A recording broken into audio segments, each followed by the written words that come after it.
Good morning, Araxians. So I got a bit of a different video for you here today. We're going to be talking about PC parts, not Planetside. So if you are looking for a Planetside video, sorry, feel free to click off. I will have those for you shortly. Have no worries. I know I've kind of been MIA ever since Alpha Wars. Just enjoying life, still playing the game, no problems there.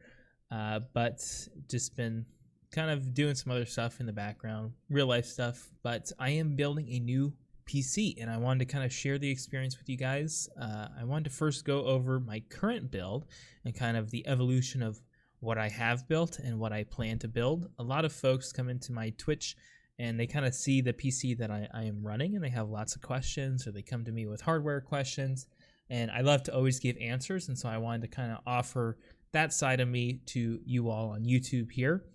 So without further ado, this is kind of my PC that I normally have running as my gaming PC. This is a very powerful system as is. So let me just say that right off the bat, is that I'm going from a very powerful system to like a more powerful system, but not that much more powerful system. So it's really the purpose of this build is just to take advantage of some of the new hardware that's come out. Just kind of refresh the aesthetic that I have going, and then also set myself up for kind of slight upgrades over the next few years. So not looking for a huge performance benefit in Planetside specifically, but you know, large performance benefits in other games that I might play down the line, that sort of thing. So this is a total whiteout build. This was done right around the time that white builds started to become popular. I thought I was catching on to a real big trend. When I started, I was like, oh, I'm gonna be the first one, and then like right after I made this build, it exploded, right? But I think I did a pretty good job on this one, as you can see here, and it actually got featured on Lee's social pages, Asus ROG, their social pages, got shouted out by Seagate as well. So very proud of this build. I think this is my second PC build. I think second build, yeah. Second build that I did all by myself. So definitely some imperfections here and there. These bottom cables with the bends, they don't really work too well, but just flipping through here, we have Lee strimmer cables, we have Lee AL120 uni fans, used to have the SL ones, and then Strix White Edition 3090, Gigabyte B550 Vision motherboard, G-Scale Royal, DDR4 3600 megahertz CL16 RAM. I mean, this was pretty top of the line. You can see the SL120 fans in the back here, the AL120s over here. I mean, have you ever seen 20 uni fans on the table before? It's quite the sight to behold. Shout out to the knee in that last photo. RGB works great. I can't really recommend the uni fans though anymore, because really anything that's white with LEDs on it, it's just not quite reliable. I think one of my strimmer cables set to white is now starting to yellow. I just wouldn't recommend it anymore until LED tech gets better, or at least the ones that they use. So that's where I kind of stand on that front. I know some of the AL120s they're now performing well with white. I still don't really set them to white though, just because I'm just so fearful of ruining them, right? And I think the Infinity uni fans that recently came out, I think they might be okay, but I'm just not willing to recommend them, just because I don't know.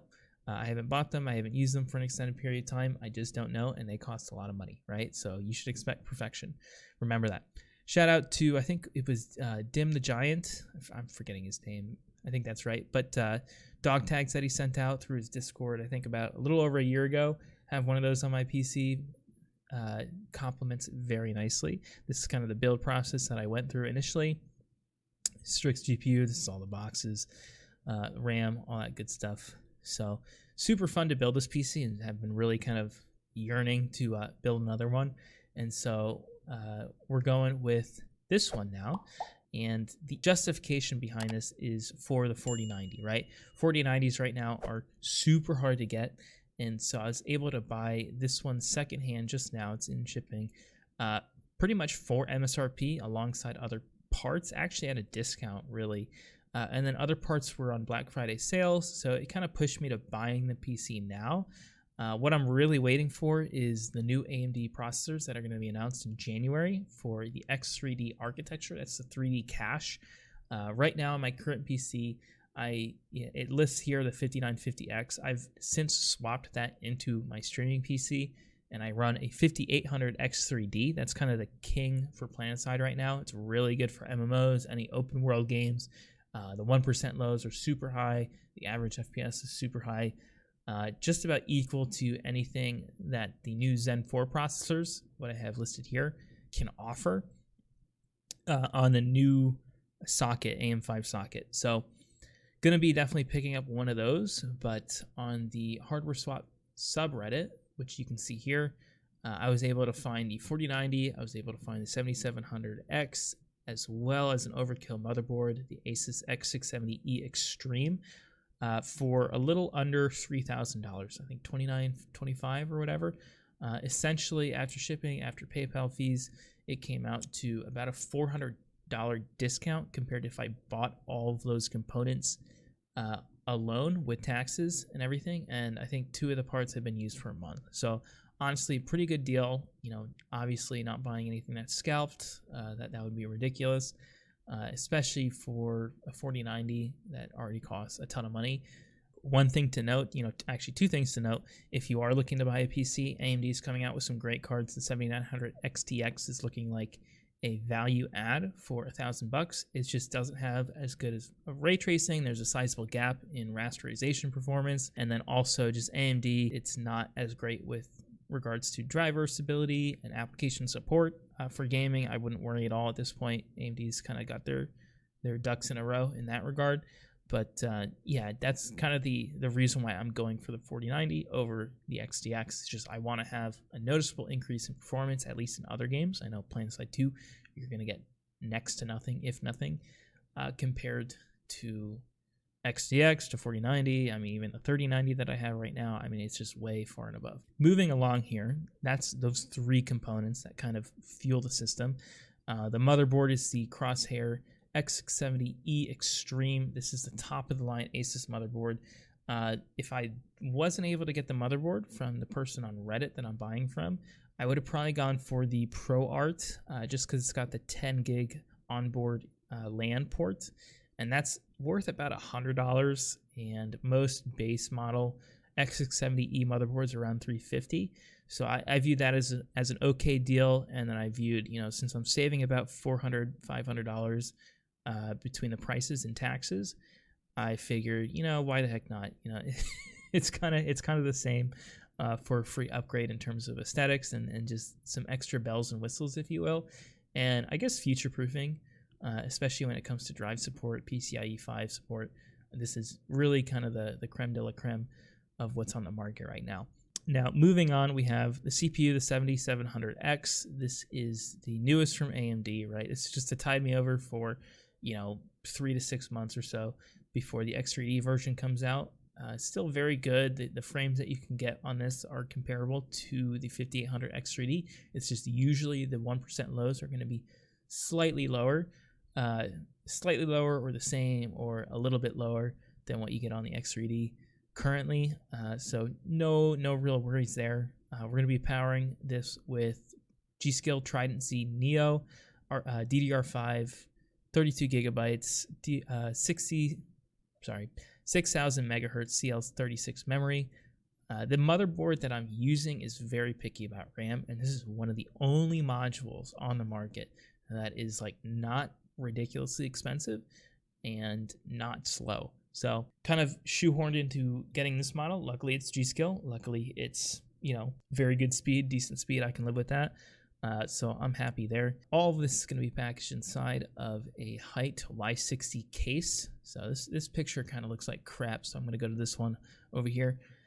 This case is like taking the world by storm. Okay, so the 011 Dynamic from Lee & Lee has kind of ruled the market for a few years now, and that's what I'm currently using. I'm a little tired of it. It's just kind of big, rectangle. I'm looking for something a little different. I would actually go for something more exotic than this, but there's not really anything on the market. I would love a really nice dual system chassis that allows for 2 ATX motherboards, but there's really just no market for it.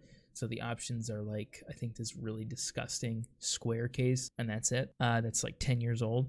But the Y60 here is nice because it shows off your parts very well. It's included with not only a riser cable Gen 4, but also a bracket built in essentially, and that's very nice. It's really built for water cooling though. Like if you put an air-cooled 4090 in here that was triple slot, like it would be right up against the glass. It would be terrible. It does have 2 fans on the underneath side that blow air upwards, but there's not much else other than that. What's nice is that I have the MSI card, which is over here, looks sexy by the way. It's got a 240mm AIO, so that can be mounted to the side very nicely, and then a 360 radiator up at the top for the CPU cooler that I'll get to in just a second. It's going to look very, very nice. I'm actually going to add to this a screen mod over here, 12.6 inch screen mod that fits this middle glass panel very nicely. Display any kind of clocks, temperatures, utilization, whatever you want. I mean, Planetside GIFs, who the heck knows? But looking forward to kind of do some case modding there as well. Moving along to the AIO itself, we're doing the Corsair iQ H150i Elite LCD. That's quite a lot of qualifying features. This is a 360mm AIO with an LCD screen onto it. It's got the ML120 RGB Elite Corsair fans. I'm not a big Corsair fan type of guy because the wiring is just a nightmare, but this case I'm not going to have to deal with too many fans, so I can deal with it. And the software on this is superb. I really want to go for an LCD AIO this time around just because it's kind of that next gen new aesthetic kind of feel that I'm going for. And then in addition to that, we're going to add the LL120 fans, a triple pack that we can then go ahead and put in push-pull configuration on our GPU AIO, so on the side, and then one on the back as well for a really nice aesthetic. Kind of hides the fact that the AIO is even there, keeps the RGB going quite nicely, tasteful, that sort of thing. And I just think it's going to look very, very nice. So wrapping up here for storage, there's a really good deal going on right now for the SK Hynix P41 NVMe drive. This is a 2 terabyte model for $170 on Amazon, and it's Gen 4, right? So typically I would say Gen 3 drives, just go for them. Very low price, you know, pretty much the same performance, but Gen 4 drives have really come right up next to Gen 3 drive prices, and it's quite exciting, right? You get much faster speeds. Not really going to notice much performance gain in games. So if you're just going to use it for games, you know, maybe pass on it. But this P41 is super fast. I think it's the second fastest Gen 4 drive that you can possibly get. Sits between the 980 Pro and the 990 Pro from Samsung. 980 Pro also decent price, but this is like $5 less and slightly higher speeds. So grabbing 2 of those just because I don't know how long these are going to be that price for. Slot those in the motherboard and we'll be good to go. Power supply, I've opted for the MSI A1000G. This is a PCIe 5 ATX 3.0 ready power supply. Very few of these types of power supplies out yet. The marquee feature here, folks, is that it's got the 12 volt high power connector. You can see in the bottom right hand corner that connects directly to the 4090. There's no triple or quad 8-pin dongle that you need that might catch on fire. I know these can also catch on fire, but less likely to. One less company to worry about having shoddy manufacturing. And I figure if anything goes wrong, you know, it's very easy to RMA both the MSI power supply and MSI GPU. Plus, it's also slightly less expensive. So that'll wrap it up for all the parts. What I really like about this build is that it's very powerful, obviously, but at the same time, I think it's going to look amazing, and I'm not really paying too much extra for those looks, right? On the prior build, definitely that was a different story. All these fans cost a lot, the cables cost a lot, etc., etc. This build, it's a little more low key. I think the AIO, that definitely costs a lot of money, but I got a good deal on that. Usually $290, got it for $220. And then probably the motherboard is the other big thing, but honestly, that's kind of the price of just getting the 4090 period, so I don't mind that nearly as much as I usually would. And then the case too, the case is on sale for $160, usually $200, comes with the bracket and the riser cable. It's certainly not a bad deal. So really enjoy that. If you guys, want to ask me any questions, be sure to hit me up on Twitch Tuesdays, Thursdays, Sundays, 9 p.m. Eastern. Ask any questions in the comment. I will happily answer anything pertaining to PC gaming, any builds that you guys are working on, etc., etc.